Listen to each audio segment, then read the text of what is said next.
In other news, this is yet another language war that has broken out in the state of Kerala once again. This is with respect to Private Schools Association. They're looking at moving court against the state to get a clarity on the language policy. The state government has already issued an order to all private institutions to make Kannada either the first or the second language from class 1 to class 10. They've made it compulsory for students to study Kannada. This includes the CBSE and the ICSE schools which would be affected. Private schools have decided to go to court against the state, but first, of course, have a meeting of consultations with the state education department, because what the government has done is a clear violation of what the Supreme Court had stated earlier, saying that the medium of instruction should be left to the discretion of parents.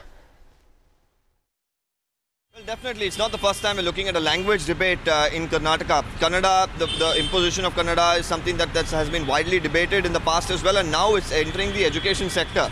Now, as you did mention, while you have Supreme Court rulings, while you have, of course, parents here who've time and again complained about students here struggling with multiple language being imposed on them, now it's the state and the centre both together playing together on the minds of the parents as to what do they really choose, and that's the reason they want the courts to interfere, because the state government here passes an order instructing all schools to make Kannada compulsory. On the other hand, CBSE has a circular issued where they say that Hindi language to be learned by the students of their schools would be compulsory. So this is going to become synonymous with different schools, and it's now you already have English in place, so you have two other languages in place.